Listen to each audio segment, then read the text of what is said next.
નમસ્કાર દર્શક મિત્રો, હું શીતલ મહેતા ન્યૂઝ ઓફ કચ્છમાં આપનું સ્વાગત છે। જોઈએ આજના સમાચાર। નખત્રાણામાં ફૂડ વિભાગની કાર્યવાહી, 20 એકમોમાં ચેકિંગ, 30 કિલો વાસી ખોરાકનો નાશ કરાયો, 48 શંકાસ્પદ નમૂના લેવાયા। ખોરાક અને ઔષધ નિયમન તંત્ર ભુજ કચ્છ દ્વારા વર્તમાન ગરમીની પરિસ્થિતિ તથા આગામી વરસાદની સિઝનને ધ્યાનમાં રાખીને જાહેર આરોગ્યની સુરક્ષા અર્થે સઘન ઝુંબેશ હાથ ધરવામાં આવી છે। નાગરિકોના સ્વાસ્થ્ય સાથે કોઈ ચેડા ન થાય તેની તકેદારીના ભાગરૂપે નખત્રાણા તાલુકામાં ફૂડ સેફ્ટી વિભાગની ટીમ દ્વારા ખાણીપીણીના વિવિધ એકમોમાં ચેકિંગ કરવામાં આવ્યું હતું।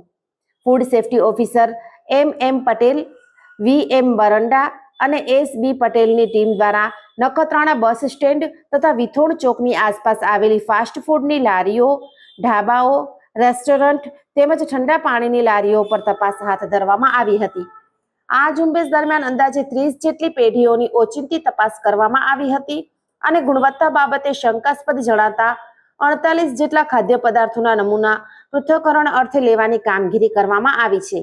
આ તપાસની કાર્યવાહી દરમિયાન વેપારીઓ દ્વારા વેચાણ અર્થે રાખવામાં આવેલ ફાફડા, જલેબી, ભજીયા, સમોસા અને ઢોકળા મળી કુલ 30 કિલો જેટલો ખુલ્લો અખાદ્ય અને વાસી ખોરાકનો જથ્થો મળી આવતા તેનો સ્થળ પર જ નાશ કરવામાં આવ્યો હતો।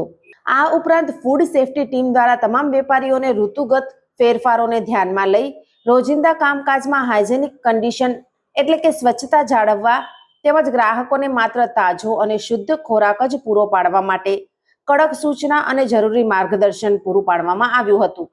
આગામી દિવસોમાં પણ તંત્ર દ્વારા આ પ્રકારની આકસ્મિક તપાસની કામગીરી ચાલુ રાખવામાં આવશે તેમ ખોરાક અને ઔષધ નિયમન તંત્ર ભુજ કચ્છ દ્વારા જણાવાયું છે।